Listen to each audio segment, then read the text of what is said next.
नाजरीन, मैं हूं आपका होस्ट मियां खुरम और आप देख रहे हैं पाकिस्तान नेशनल टीवी। इस वक्त जामिया मदरसा रहमतुल्लिल आलमीन के अंदर मैं मौजूद हूं। कहा यह जा रहा था कि आज हाफिज़ साद रिजवी साहब को रहा कर दिया जाएगा। 3 माह की जो नज़रबंदी थी आज वो ख़त्म हो जाएगी।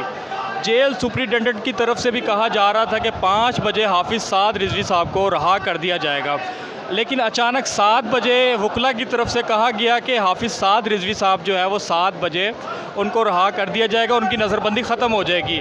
फिर अचानक जेल सुपरिटेंडेंट की तरफ से ये ऐलान होता है कि हाफिज़ साद रिजवी साहब की नज़रबंदी में 3 माह की तोसी कर दी गई है और उसमें 3 माह का इजाफ़ा हो गया है। अवाम की बहुत बड़ी तादाद जामिया मदरसा रहमतुल्लिल आलमीन के अंदर भी मौजूद थी और इसी तरह हज़ारों की तादाद में हाफिज़ साद रिजवी साहब के चाहने वाले मदरसे के बाहर मौजूद है। यहाँ पे लब्बैक लब्बैक की सदाएँ बुलंद हो रही है। अभी कुछ ही देर पहले इनायतुल हक शाह साहब ने ऐलान किया है कि पुरअमन जो एहतजाज है इसको ख़त्म किया जाए। हाफिज़ साद रिजवी साहब के इस्तकबाल के लिए जो कारकुन यहाँ पे आए थे उनको कहा गया है कि वो आराम से अपने घरों में चले जाएं। सोमवार को इंशाल्लाह वो कुछ लाए अमल अपनी हिकमत अमली बताएंगे अपनी जमात के हवाले से। तो मेरे साथ ऐसे ही हाफिज़ साद रिजवी साहब के चाहने वाले तरीके लब्बैक पाकिस्तान के कारकुन हमारे साथ मौजूद है, तो आइए इनसे बात करते हैं। अस्सलाम वालेकुम सर। जी वालेकुम अस्सलाम वरहमतुल्लाहि वबरकातुहू। पहले तो आपका बहुत शुक्रिया, आपने हमें टाइम दिया। हाफिज़ साद रिजवी साहब को जो आज रहा करना था, उनकी नज़रबंदी जो थी वो 3 माह की वो ख़त्म हो चुकी थी। अचानक से ऐसा क्या फ़ैसला हुआ कि 3 माह की जो नज़रबंदी उसमें फिर इजाफ़ा कर दिया गया? असल बात यह है जी कि जब कोई भी चीज़ तय हो चुकी हो, पहले भी गवर्नमेंट ऑफ पाकिस्तान जो है वो जितने भी मुआहदे हैं वो आप लोगों मीडिया के सामने हर चीज़ मौजूद है, वो ऑन द रिकॉर्ड बात है, उस पर भी हमने उन्हीं के साथ ही जो है वो तावन किया है। ठीक है जी। अब जब हमने कहा कि हम कोर्ट के थ्रू साद रिजवी साहब बाहर आएंगे, तो जब हाई कोर्ट ने उनकी नज़रबंदी भी ख़त्म कर दी, ठीक है जी, तो फिर भी जो है वो गवर्नमेंट ने वो अपने तर मामलात को सामने रखते हुए आज साद भाई को जो है वो रिहाई नहीं मिली। देखें ना असल बात तो ये है कि एक तो जुर्म ही कोई नहीं, ठीक है जी, और खौफ किस चीज़ का है, डर किस चीज़ का है?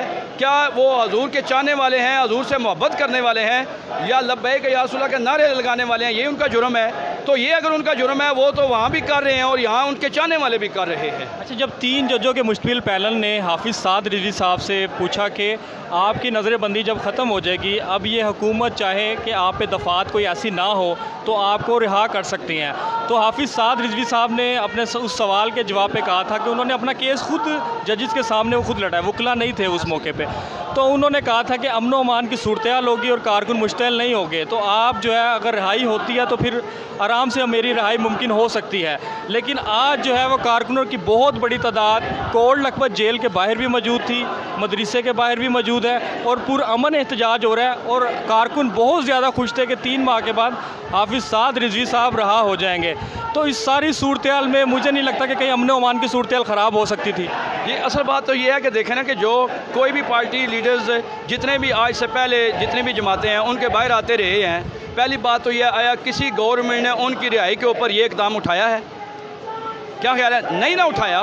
तो जब ये भी एक इस रजिस्टर्ड जमात है तहरीक लब्बैक या रसूलल्लाह तहरीक लब्बैक पाकिस्तान, ठीक है, उनके अमीर मोहतरम है। देखें, जब भी कोई आम बंदा अगर जेल से रिहा होता है तो उसको जो चाहने वाले होते हैं तो वो उसके इस्तकबाल के लिए, खुशी का इजहार करने के लिए वो उसके इस्तकबाल के लिए जेल के बाहर जाते हैं। और जैसे जैसे कोई बड़ा ओहदे पे चला जाता है तो ज़ाहिर बात है उसके चाहने वाले भी बढ़ जाते हैं। आपको यकीन था कि हाफिज़ साद रिजवी साहब आज बाहर आ जाएंगे? नहीं, हमें तो देखें ना कि जो हाई कोर्ट का फैसला था, हमें तो उस पर पूरा यकीन था ना कि जो हाई कोर्ट ने कह दिया है उस पे ऊपर इंशाल्लाह गवर्नमेंट पूरा अमल करेगी।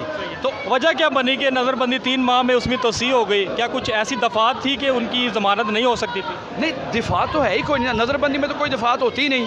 नज़रबंदी उसके अलावा जजेस का ये फैसला था कि अगर हाफिज़ साद रिजवी साहब पे कुछ ऐसी दफ़ात हो जिसमें रिहाई मुमकिन ना हो तो वो हुकूमत खुद देखेगी इस हवाले से। लेकिन इस हवाले से तो कोई ऐसी चीज़ नहीं है। अब आपकी जमात की अगली हिकमत अमली क्या है? इनायतुल हक शाह साहब ने क्या ऐलान किया? इनायतुल हक शाह साहब ने तो यही ऐलान किया है कि हम जो है वो पहले भी अदलिया का एहतराम करते रहे हैं और ये भी हमारा एक चौथा सतून है, ठीक है जी, अदलिया। और हम तो उन्हीं के फ़ैसले पे हैं कि वही हमारे साथ हमारी बात पुरस्त करें, जिसकी वजह से हमारे कायदे मोहतरम जो है वो जो लाखों लोगों के दिलों की धड़कन है वो हमारे मौजूद हो। क्या पुरअमन पैगाम देना चाहेंगे हुकूमत को कि हाफिज़ साद रिजवी साहब कुछ दिनों में बाहर आ जाएँ? जी, मेरा तो हुकूमत पाकिस्तान से यही मुतालबा है कि जिस तरीके के साथ बाकी लोगों की बाकी जितने भी लोगों पार्टी लीडरशिप जितनी भी होती है वो बाहर आती है, उसी तरीके के साथ हम तो पहले ही पुरअमन हैं और पुरअमन थे और पुरअमन हैं और पुरअमन इंशाअल्लाह रहेंगे, क्योंकि ये पाकिस्तान जो है वो कलमे की बुनियाद पर बना था। हम तो उस कलमे को भी समझते हैं और कलमे वाले नबी को भी समझते हैं। उन्होंने तो वही हमें दरस दिया है कि भाई अमन कायम करो और अमन को फैलाओ। हम तो कभी भी किसी एक ज़रा सी भी बात में जिसमें कोई ज़रा सा भी पहलू ऐसा निकले जिसमें शर हो, हम उसकी तरफ तो हमारे ना कायदीन जाते हैं ना हमारे कारकुन जाते हैं इंशाल्लाह। अच्छा, कलअदम तरीके लब्बैक, इस हवाले से क्या आपके पास अपडेट है कि कब तक ये टैग ख़त्म हो जाएगा? मेरे ख्याल में तो कलअदम है ही नहीं। बिल्कुल सही कह रहे हैं। क्या ख्याल है हुकूमत की तरफ से कैबिनेट में जो उन्होंने 6 रुकनी कमेटी बनाई है उसमें क्या फैसले हुए हैं? अभी जो है वो आपको इल्म में है कि रशीद साहब ने कहा था कि हम फिर दोबारा वो मीटिंग करेंगे। ठीक है जी, अभी तक तो उसमें कोई भी उन्होंने कोई ऐसी बात नहीं कही कि जिससे हमें कुछ वो तसल्ली मिले। और ये आपको पता है सुप्रीम कोर्ट में ही जाके जो भी फैसला होगा वही होगा, क्योंकि कमेटी तो पाकिस्तान की जो गवर्नमेंट जो हमारे ऊपर जुल्म सितम जितने हुए हैं और फिर वो उनसे कैसे खैर की तवक्को हो सकती है। जी, ये तरीके लब्बैक के कारकुन थे जिन्होंने हाफिज़ साद रिजवी साहब की नज़रबंदी की तौसीक़ के हवाले से हमें मज़ीद अपडेट किया। इस हवाले से हमारे पास कुछ मालूमात और आती है तो मैं आपके सामने लेके आता रहूँगा। अपने होस्ट मियाँ खुर्रम को इजाज़त दीजिएगा। अल्लाह हाफिज़।